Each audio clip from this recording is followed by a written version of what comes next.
Moving on, Nurmagomedov wins the decision and stays undefeated. Which one, right? No, we're not a few weeks late in covering Umar's win over Sanhagen. No, Habib didn't get into it with McGregor at a San Diego Padres game. This time it was Usman Nurmagomedov who won and stayed undefeated.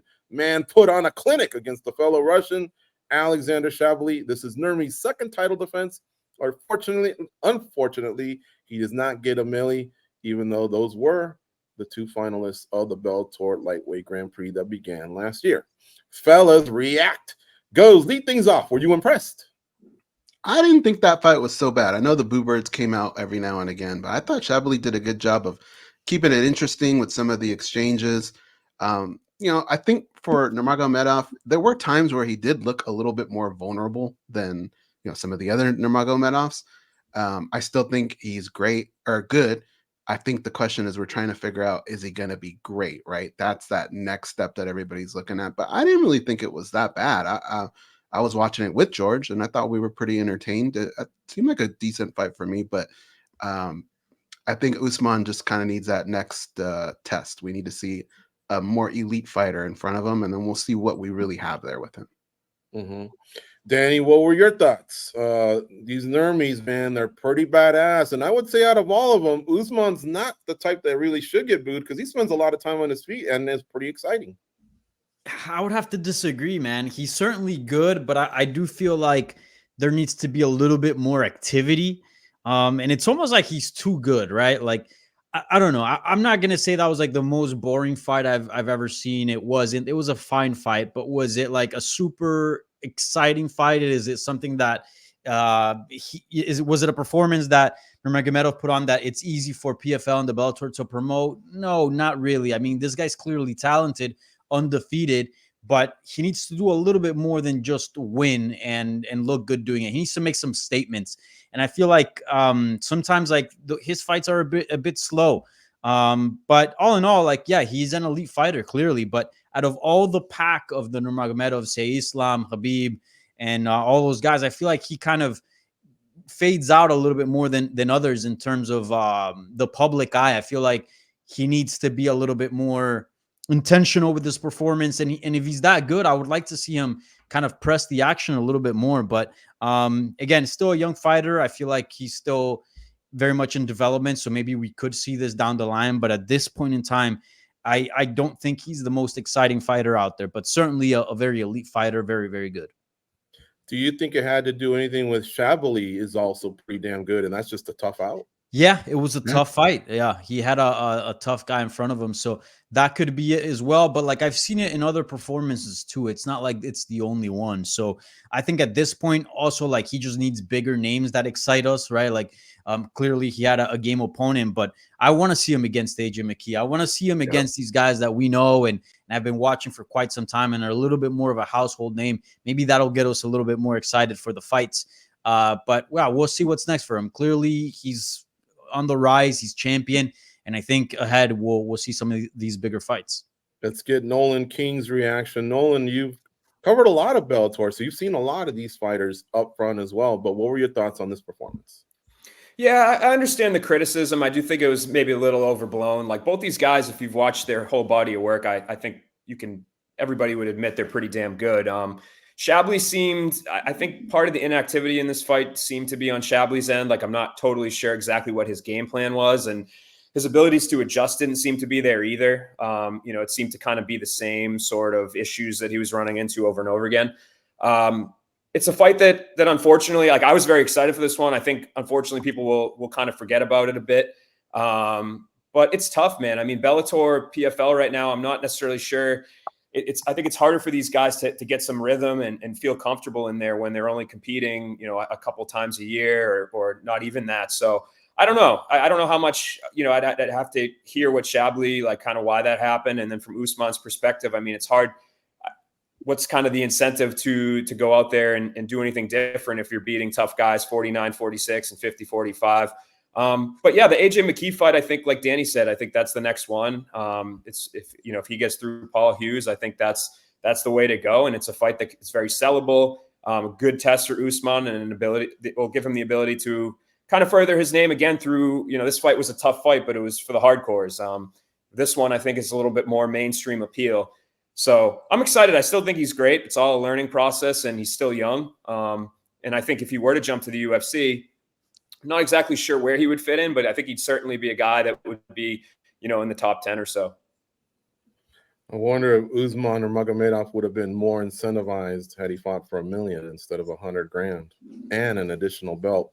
That kind of disappointed me that they didn't sustain that, because again, these were the two finalists for that belt or Grand Prix title from our Grand Prix tournament that they started last year. Anyways, all right. Look, globally, where does Nurmagomedov rank? We'll stay with Nolan on this one. Like, when, on the broadcast, we're hearing it, Khabib, who's the greatest? Obviously Makhachev's number one, but where does this guy rank without having the ability to have these guys fight UFC guys, just watching them against their respective talent? What do you think of his skills against other lightweights? Yeah, I mean, I think he's a guy that, like I said, I think he'd register, in the top 10. I don't know how far up towards 1 I would push it past that. Like, looking at the UFC's rankings right now, 10 is either Holloway or Fiziev. It's a tie for 9th. So, and then Moicano's 11. So I don't know, somewhere, those sort of guys, like, again, take Holloway out, because I think that's kind of a weird outlier in the rankings. But, a Fiziev, a Moicano, like, could I see him hanging with them? Yeah. I think that those are fights that we would discuss who would win out of those. Like, I think it's a competitive one. If you start creeping up into, Dan Hooker, Dustin Poirier, Justin Gaethje categories, like, again, styles make fights, right? Could he beat Dan Hooker? Probably. I don't know, man. It's a tough one. Maybe somewhere in the 5 to 10 range is where I'd put him, but it's hard sometimes to add up the math across promotions. Danny, you agree with that one? Or goes? Go ahead. Well, I was going to say, don't get on that Dan Hooker hate list, Nolan. You don't want to be on that one. Yeah, I mean, to me, I'm already wearing the L from confidently picking Gamrot. So, and honestly, there would be some similarities in that style matchup. So, Dan Hooker, I'm putting him in the Dreekus category of, I guess I can't pick against this guy anymore. So, we'll see. Man, I must be blind or something. I really think he's one of the top lightweights in the world. Danny, you don't think so, huh? I more agree with Nolan. I think he's top 10. I think he's shown that. But again, like, once you start matching him up with like a Sarukian, a Charles Oliveira, Justin Gaethje, a Dustin Poirier, I don't know. I would pick the UFC guys. Maybe there's some biases there, but as of now, I feel comfortable saying he's a top 10 lightweight in the world, which is an incredible feat considering how stacked that division is in the planet. But yeah, closer to the top 5. I feel a little bit uneasy about putting him there just yet. And part of my issue too is, like, I feel like we haven't seen too much adversity or pushback against him, which I think is a big case. Like, all the names Danny just said, right? We've seen them kind of struggle at times and how they deal with it. And so for him to have to go in a 5-round war against one of them, there's a lot of unknowns that I really can't feel confident in. And it's not a knock on him. I would say this about any fighter that's kind of taking maybe a little step up in competition is, if we haven't seen the struggles in the ranks before, we kind of don't really know what's going to happen when you hit them now. Mm-hmm. All right. Well, yeah, like I say, I've seen him do really well. I mean, he did catch Benson Henderson on the tail end of his career. I think Chablis is a tough out. I think he's a really, really, really good fighter. I think both of them would do really, really well in the UFC. But hey, look, it's 4-ounce gloves. Anything can happen. I guess I've just been impressed with the fact that of all the Nurmies, he just seems to be so fluid on his feet. But then when they do challenge him on the ground, let's go. He can grapple pretty damn well, like they can. Goes Lorenz Larkin, man. We've covered him for a long time in the co-main event. Quick work. Looked impressive.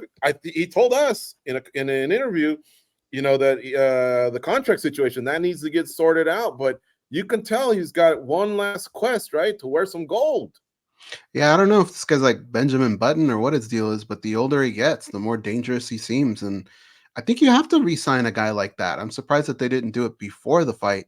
I know he did mention one time they actually signed him at his post weigh-in meal. So hopefully that happened, but it didn't seem like it based on his comments. But he's definitely a guy that brings something on a card, especially when they transition over here to PFL.